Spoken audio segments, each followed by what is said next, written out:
Hello, everybody, and welcome into the Star Wars Legends Lounge, the show that celebrates the books from Star Wars Legends. I'm Aaron Moats. Pitchers and catchers have reported to Major League Baseball spring training, with full squads reporting in a few days.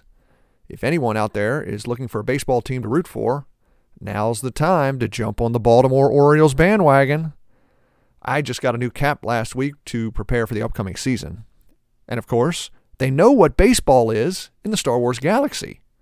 If you remember from the first Dark Forces story, Soldier for the Empire, our hero Kyle Katarn picked up and threw a, quote, baseball-sized rock, unquote. It's still my favorite little fun real-world reference in Star Wars. But you don't care about any of that.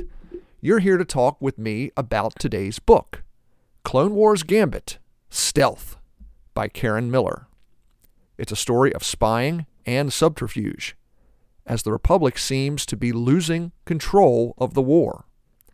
Anakin and Obi-Wan go undercover on a far rim world, investigating a potential biological weapon, one that could wipe out billions. And we'll get to that story in just a few minutes. But first, it's listener question time. I have 2 emails today. The first is from listener Jonah. Jonah says, Mace Windu has always been my favorite character, and I wanted to know, how realistic is it that he survived the fall? How realistic is it that he survived to the end of the Empire? And if Disney decides to bring him back, how do you think they should go about doing it? Thank you so much, and keep up the awesome work. Well, thank you very much for the email, Jonah. And thank you for the kind words. I'm also a big fan of Mace Windu, and I would love to have more stories focusing on him. But, to answer your questions, I don't think it's very realistic that Mace survived being thrown out the window by Palpatine. Narratively, attacking Mace and stopping him from killing Palpatine was the final tipping point for Anakin to fully embrace the dark side. Now for me, and I want to stress this is only for me. If Mace had survived the fall and lived through the rise and rule of the Empire, and then through the rebellion itself, it would lessen that moment for Anakin. But let's brainstorm your last question, Jonah. If Disney was to bring him back, how should they do it? I still want a show that focuses on a Jedi Master and their Padawan, traveling the galaxy, helping people. Why not use Mace? Either him as a Padawan to Jedi Master Sislin Mir, or as the Master to his Padawan, Depa Billaba. Make it an Adventure of the Week style show. And maybe we could see what happened to push Mace very close to falling to the dark side of the Force, turning his lightsaber purple. Thank you very much for the email, Jonah. Today's second email comes from listener Waylon, who wrote a very nice message with a lot of questions. So, it's time for a speed round. Question 1. What was the first Star Wars Legends book that you read besides the Heir to the Empire trilogy? Well, that would be Han Solo at Star's End by Brian Daley. 2. Have you ever thought about doing a Canon Lounge podcast to share the canon books as well? Yes, I have thought of it. I might do that when I'm finished with the Legends books, but I haven't decided yet. 3. Is The Lost City of the Jedi Legends or canon? It's a Legends book, but it's part of a young readers series of books that doesn't really fit into the Legends timeline either. 4. What is the Yuuzhan Vong? Well, the Yuuzhan Vong is an alien species that serve as the antagonists in the New Jedi Order series. And all of you listeners are going to hear more about the Yuuzhan Vong as 2023 goes along. Next, when was Ben Solo born? According to Wikipedia, he was born in 5 ABY on the planet Chandrilla. Is Ben the youngest of the Solo family? Yes. Do you know anything about Darth Talon?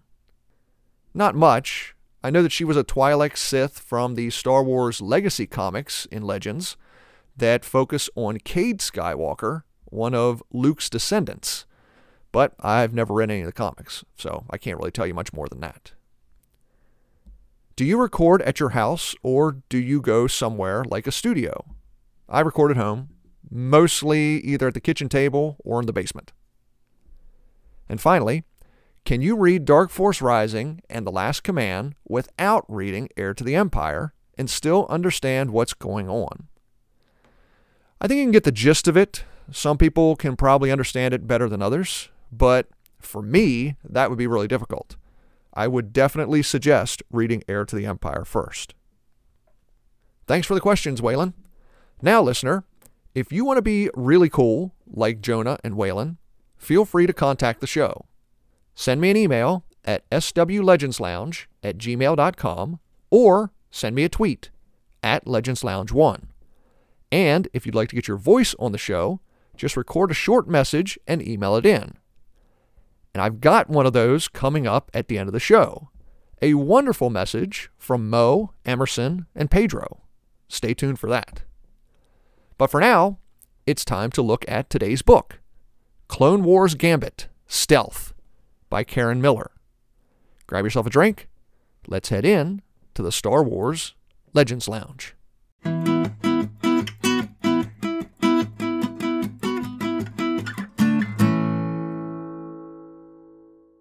The story begins in the space around the planet Kothlas. Separatist forces led by General Grievous are threatening to wipe out the Bothan population. Obi-Wan Kenobi and Anakin Skywalker prepare their defense, but they find themselves deaf and blind, as the Separatists have infected the Republic forces with a computer virus, shutting down their communications. Originally, Admiral Wolf Yularen advises caution to wait for the Republic to try and fix the communication issue. But the two Jedi generals say they need to deploy now. The Bothans can't afford for the Republic to wait. Reluctantly, Admiral Yularen agrees. Obi-Wan's plan involves a two-pronged attack. Anakin and Republic starfighters will attack the Separatist fleet, clearing a path for Obi-Wan and Anakin's Padawan, Ahsoka Tano, to land ground troops into the capital. Obi-Wan plans to lead an attack on the communications center, while Ahsoka and Captain Rex attack the Capitol complex itself. Anakin and the starfighters launch, but the communications issues hamper their effectiveness. Anakin initially suffers heavy losses, losing more than a dozen clone pilots. But the Republic starfighters are eventually able to bust a hole in the Separatist blockade, allowing Obi-Wan, Anakin, and their ground forces to land on the surface. Now the fighting is fierce and costly. Ahsoka and Captain Rex lead their troops against the capital city complex. Eventually, the Republic forces overwhelm the droid army, but they sustain heavy casualties. Ahsoka suffers some broken ribs, and Captain Rex sustains more serious injuries. Meanwhile, at the communications center, Obi-Wan's troops are in trouble. The droids are winning, and they're surrounding Obi-Wan and the remaining clone forces, squeezing them tighter and tighter. Just as the situation seems hopeless, Obi-Wan's comlink beeps. It's Admiral Yularen. The Republic fleet has re-established short-distance communications. Obi-Wan calls Ahsoka for help, and the Padawan responds, flying across the city in a droid single-troop aerial platform, and flanking the droid army attacking Obi-Wan. Ahsoka's help pushes the droids back, but they still outnumber Republic forces. Suddenly, Obi-Wan's comlink beeps again. This time it's Anakin. The Republic fleet has broken the Separatist blockade. General Grievous is fleeing. Now, Anakin leads the remaining Republic starfighters down into the atmosphere to help Obi-Wan and Ahsoka. The Republic wipes out the rest of the droid army, saving the Bothan people. Following the battle, Ahsoka, Captain Rex, and the wounded clone troops are sent to the Republic medical facility at Kalitta Shoals on Kamino to convalesce, while Anakin and Obi-Wan are ordered back to the Jedi Temple. On Coruscant, Senator Bail Organa is worried. As the head of the Senate Intelligence Committee, Bail has learned that the Separatists have taken control of an outer rim planet called Lantib, an insignificant planet with no strategic value and relatively few natural resources. Still, Bail can't shake the feeling that the Separatists conquered the planet for a reason, so he calls Obi-Wan, Anakin, and Senator Padme Amidala to his apartment for a meeting to try and figure out why Lantib would be important to the Separatists. Bail and Padme say that a mineral called damotite is mined there, but it only has a few industrial uses. Their brainstorming hits a snag when Anakin receives a communication from Kamino. It's Ahsoka. Anakin asked her to see if the Kaminoans had any record about the planet Lantib, and Ahsoka found one, a genetically coded antidote for damotite poisoning. That's it, Obi-Wan says. Count Dooku must be trying to engineer a biological weapon that can be used against the Republic. He and Anakin take the information to Master Yoda. The Jedi Master agrees with Obi-Wan's suspicions, but with Republic forces spread so thin, Yoda cannot order an attack on Lantib without proof. He orders Obi-Wan and Anakin to get them that proof, to sneak into Lantib and to find out what's really going on there. Obi-Wan and Anakin travel to Lantib in disguise, pretending to be laborers who have been working on Alderaan for the last 3 years and are returning home to visit their family. When they arrive on the planet, they find the Separatists keeping the population in a state of terror. Curfews, biological trackers, and forced labor camps surround the planet's capital. The Separatists try to stop them as they walk down the street and threaten to arrest them, when Obi-Wan uses a Jedi mind trick to help talk their way out of the situation. Anakin finds a computer terminal where they're able to locate a map of the city and discover a military compound that has been recently built and is drawing a tremendous amount of power. If the Separatists are developing a weapon, Obi-Wan says, it must be at that compound. They decide to wait until darkness before trying to sneak in. Meanwhile, Ahsoka is released from the medical facility and returns to Coruscant. She wants to know what happened to her master, but Yoda orders her to take it easy, to rest and meditate at the Jedi Temple. While Ahsoka practices with her lightsaber, she meets one of Obi-Wan's friends, Jedi Master Taria Damson. Taria is a bit of a maverick in the Jedi Order. She refused to be commissioned as a general in the Republic military, choosing instead to remain at the temple to help teach Force-sensitive younglings. Ahsoka and Taria form a quick friendship, sparring with their lightsabers and eating their meals together. Still, Ahsoka is starting to go a little stir-crazy, waiting to hear from Anakin. Don't worry, Taria tells her. Anakin is with Obi-Wan. How much trouble could they really get into? The answer, of course, is a lot. Under the cover of nightfall, Anakin and Obi-Wan infiltrate into the Separatist compound and sneak into the air ventilation system. They crawl through the vents, searching for anything that looks like a laboratory, and find it on the second floor. The two prepare to drop down out of the ceiling when they hear shouting coming from down below. They look through the vents and see Separatist General Locke Durd threatening a scientist.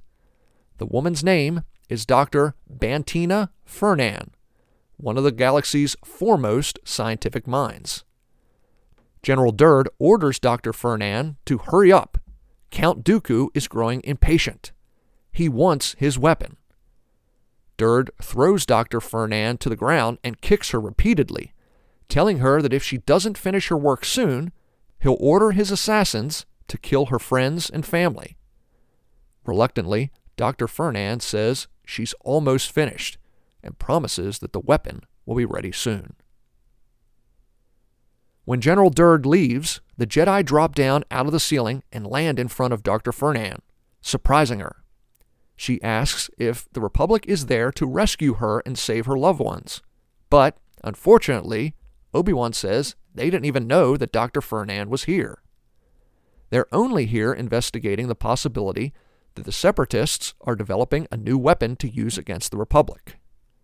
Yes, says Dr. Fernand, and I'm the one making it. Dr. Fernand tells the Jedi about the weapon, one designed to kill more than 90% of those infected. It's devastating, she says. It could wipe out entire planets.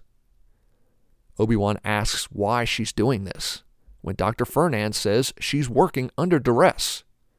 General Durd has his agents following her friends and family, and says he'll order them to kill her loved ones if she refuses him.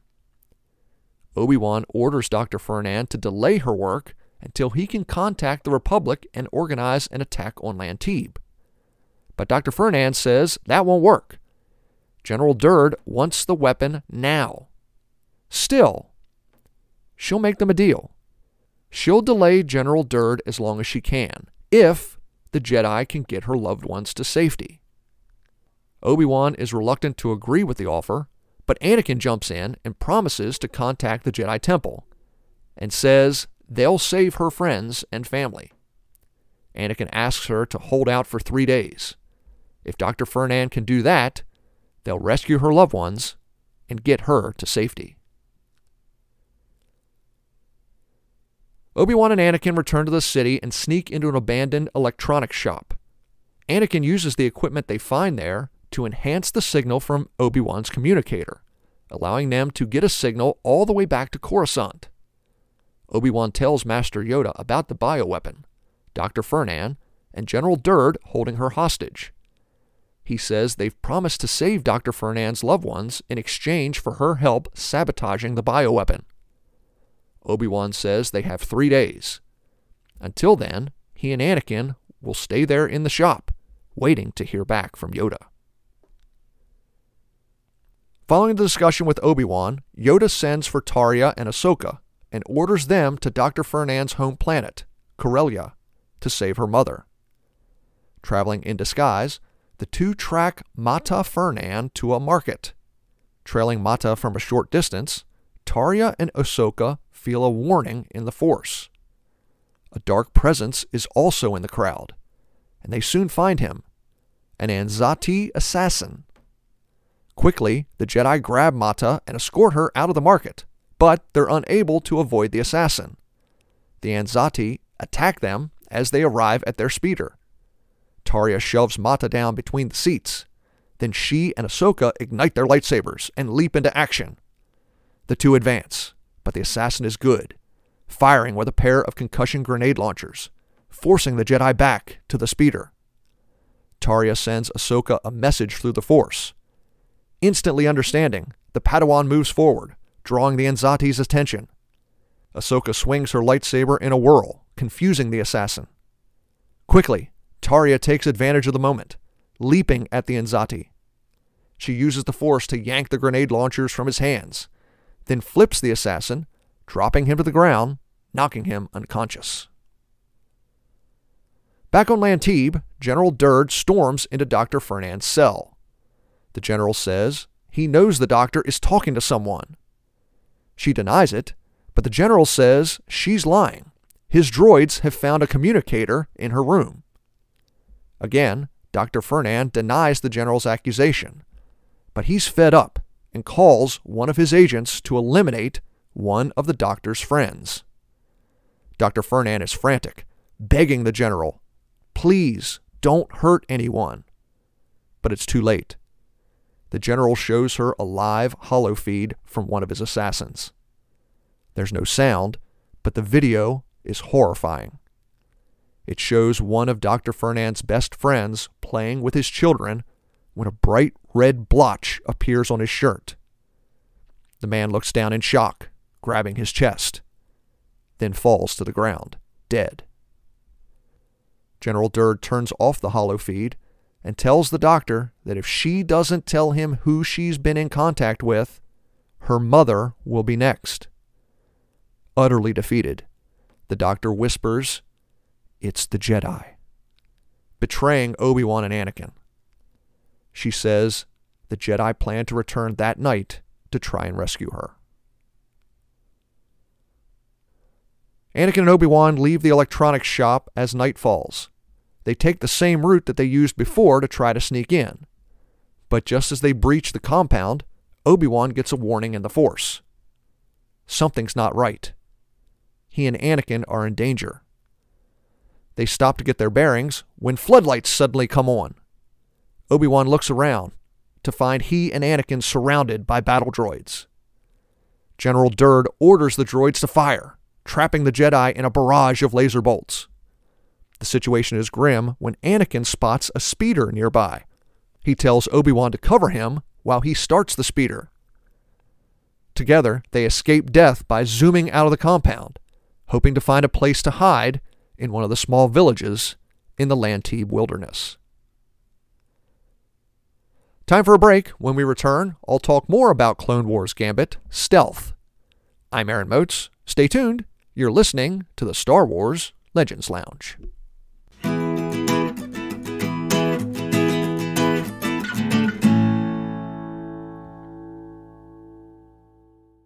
Thank you for listening to the Star Wars Legends Lounge, where we celebrate the books from Star Wars Legends. But let me take a moment and recommend a book from Star Wars canon.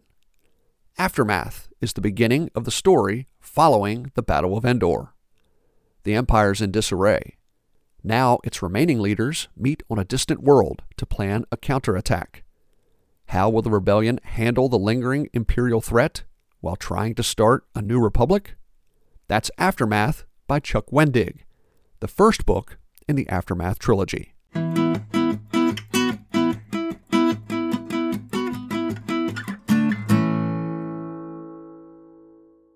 Welcome back to the Star Wars Legends Lounge, the show that celebrates the books from Star Wars Legends. I'm Aaron Moats, and today I'm talking about Clone Wars Gambit, Stealth by Karen Miller. I really enjoyed this book. It's the first book in a 2-book series. The second book is called Clone Wars Gambit Siege, and I'm really looking forward to reading that book for the next podcast. This is the first time I've read this story, and it really surprised me. You guys know I'm not the biggest prequel era fans out there, but I have to admit, I enjoy stories that take place during the Clone Wars time, between episodes 2 and 3. Even though this book is Legends, it reads like a story that could take place during the Clone Wars animated show. Like this would be one of those 2 to 4 episode arcs. Stealth, this first book, being the first or the first 2 episodes, and I'm going to assume Siege could have been the end of the arc. This makes 2 stories that I've read from the author, Karen Miller. The first was way back during the first season of the podcast when I read The Clone Wars Wild Space for the first time. I'm really digging the way Karen Miller writes. It moves quickly, which is something that I like, but her writing really nails some of the characters. You know, a lot of these legend stories, the characterizations just seem off slightly to me, especially Luke and Leia. I think when you read a lot of the legend stories, particularly the ones that take place in the 90s, the authors didn't get Luke and Leia's characterizations exactly right, based upon what had come before in the original trilogy movies. But I will say, Karen Miller seems to get Obi-Wan and Anakin. My favorite parts of this story are their interactions, their constant bickering, their constant teasing, but you can tell they really respect each other. They love each other, not only as master and apprentice, but like big brother and little brother. It's similar to their interactions in Episode 2, Attack of the Clones, Episode 3, Revenge of the Sith, and in the Clone Wars animated series. Anakin can be impetuous. Anakin can be reckless. Obi-Wan is sarcastic. Obi-Wan is funny. Obi-Wan can be a bit bedraggled when it comes to Anakin. He always seems like he really wants Anakin to succeed. We know he does. But there is something about Anakin that always makes Obi-Wan shake his head. That if he can just do better, if he can somehow get it through Anakin's head, that the passion, that the emotion, that the attachments Anakin makes to other people can be a detriment to his work as a Jedi, then Anakin may unlock whatever it is he needs to do to embody the prophecy of the Chosen One and bring balance to the Force. There are a number of discussions they have in this book about Shmi, about Anakin's attachment to his mother. There are several times where it seems like Obi-Wan is right there at the cusp of asking the question that Anakin needs to confront, but he pulls himself back. And you get some of Obi-Wan's inner dialogue saying, I should have asked. I should have offered some bit of advice that would allow Anakin to open up, that would allow Anakin to free himself of the burdens that he's carrying. Those are my favorite parts of this book. I hope they continue in Siege. On the flip side, you have Anakin's point of view, where Anakin believes Obi-Wan really does want him to succeed, but for some reason, Obi-Wan is holding him back from being the hero that the galaxy needs. And of course, underlying all this is that Anakin is living a lie, that he and Padme are together, even though he tells Obi-Wan and the rest of the Jedi that the feelings he had for Padme upon their reunion in Attack of the Clones are gone. He no longer looks at Padme that way. Of course, we the audience know differently. They're living a secret life, and it's eating a hole in Anakin's heart. And the way Obi-Wan and Anakin have these conversations, where you have the discussion on the surface, and then the discussion underneath the surface, is fascinating. To me, it really is the best part of this story. Now, there are other really good parts of this story. You have Ahsoka's interactions with Jedi Master Taria Damson. We learn that Taria was a friend of Obi-Wan. They may have had some sort of relationship in the past when they were younger. But Obi-Wan and the rest of the adult Jedi look at Taria with a little bit of sadness, with a little bit of pity, because she's tired all the time. She's a very jovial spirit. She's always upbeat, but she seems tired. Ahsoka sees this on their mission to Corellia when they rescue Dr. Fernand's mother, Mata. After the two defeat the Azadi assassin, Ahsoka looks up and sees Taria's nose bleeding. On their way back to Coruscant, Ahsoka wants to ask if something is wrong. And Taria can feel Ahsoka's consternation. Finally, she opens up and tells the Padawan that she's been diagnosed with an incurable disease called Baratavi syndrome. She's tried to get treatment for it, but there is no cure. It's terminal. She's been using the Force to hold it at bay, but she's getting weaker and weaker. However, even though she knows that her life will end shortly, she's bound and determined to live the last little bit of her life in her own way. She's not going to be involved in the war between the Republic and the Separatists. She's going to take all of her energy to help the galaxy, to help train the next generation of Jedi, to go on missions like the one that she and Ahsoka just accomplished, rescuing Dr. Fernand's mother. It'll be interesting to see in the next book how Ahsoka and Taria's relationship continues now that Taria's secret is out there. Of course, the big part of the second book is going to have to be the resolution of Dr. Fernand's bioweapon. Hopefully the Jedi are able to stop it. I assume they will, considering we know the story going along.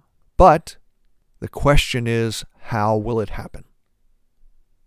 And whether Obi-Wan and Anakin are able to rescue Dr. Fernand and defeat General Durd. I'm really looking forward to it. Now, it's time to wrap up. But before I go, I received a couple favorite Star Wars character groups. The first comes from Kevin, who sent in his ideal dive ball team. Kevin's Force user is Asajj Ventress. His non-Force user is Fennec Shand. K2SO is his droid. Their ship, the Ebon Hawk. And Kevin's wildcard is Cad Bane. Excellent team, Kevin, especially using Asajj Ventress and Fennec Shand, two characters that almost always end up on top. The second character squad I received comes from Mo, Emerson, and Pedro in Minneapolis, Minnesota, who sent in an audio file with a very nice message and their favorite Starfighter squadron. Let's listen in. Hi, Aaron. This is Mo. And Emerson. I'm Pedro.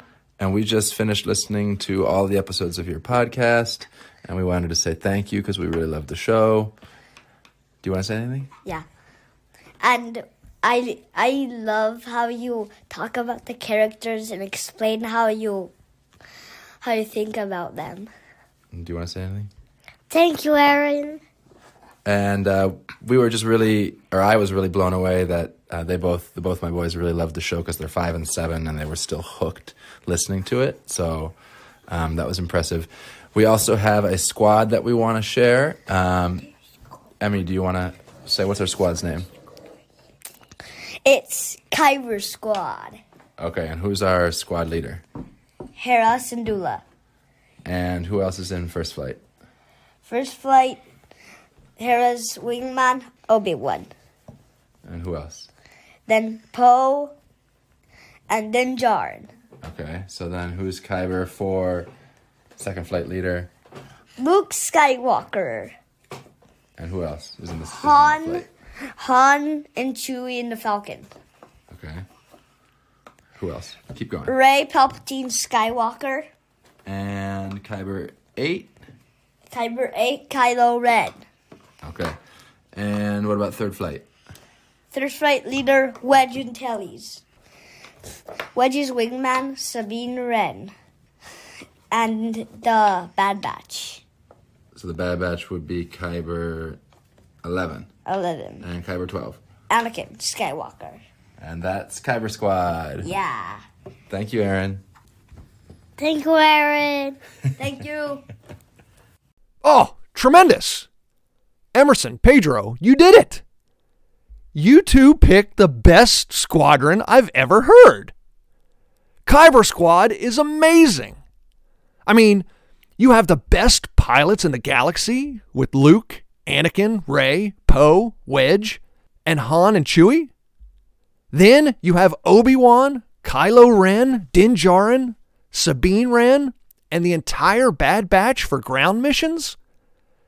With ace pilot and New Republic General Hera Syndulla leading the charge? Amazing! I don't know how any bad guy could ever defeat them.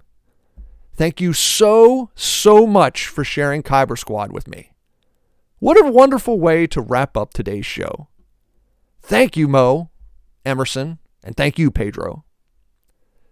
Now, listener, if you have a question or comment for the show, or if you want to send in your favorite Star Wars character groupings, you can email me at swlegendslounge@gmail.com or send a tweet at legendslounge1. Or if you want to send in an audio message like Mo, Emerson, and Pedro, feel free to email that in too. But please remember, record it in MP3 or MP4 audio format. Coming up on the next episode, I'll finish this story arc with Clone Wars Gambit Siege by Karen Miller. Join me again for that on March 3rd. Once again, thank you so much for listening to the Star Wars Legends Lounge. I'm Aaron Moats. May the Force be with you. And remember, there's always a bit of truth in Legends.